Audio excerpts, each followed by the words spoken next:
I'm here at the Carmel Mission. This mission is the second in the chain of 21 that string across our coastline.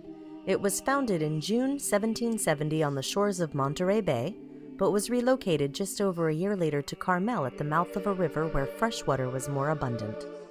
Missions were initially supposed to be temporary.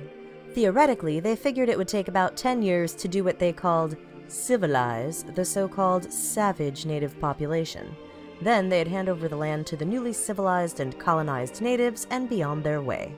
However, the priest Junipero Serra felt that it wasn't nearly enough time to do what he felt needed to be done, and so began a much longer reign of the missions, and drawn-out fighting over land and money. The church as it stands now was planned by Father Serra, but construction didn't begin until 1793, almost 10 years after his death.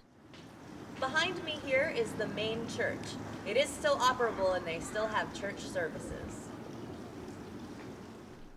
When finally secularization of the missions occurred in 1834, most were abandoned, looted, left for ruin, or sold to the highest bidder.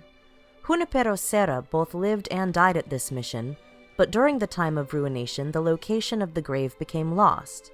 It was rediscovered, then obscured when the church's vaulted ceiling collapsed on top of it in 1851. In 1943, for the canonization of Father Serra, the grave vaults were opened and occupants identified.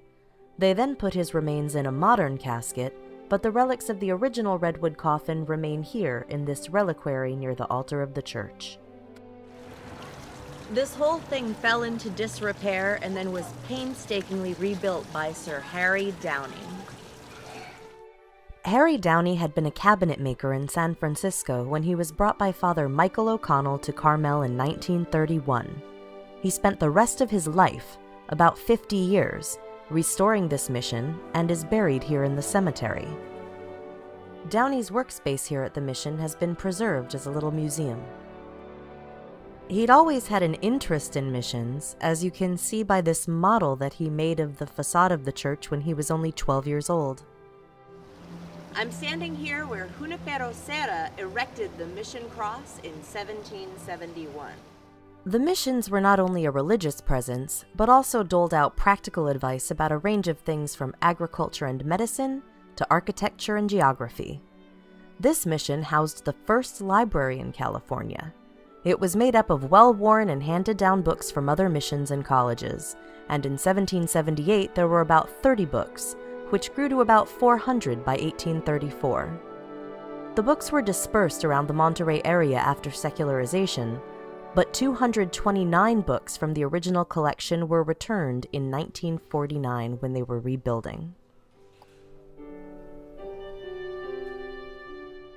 The next time you're in the Monterey area, this stop is well worth your while. This mission offers a glimpse into an important time of our rich history that, for better or worse, changed everything.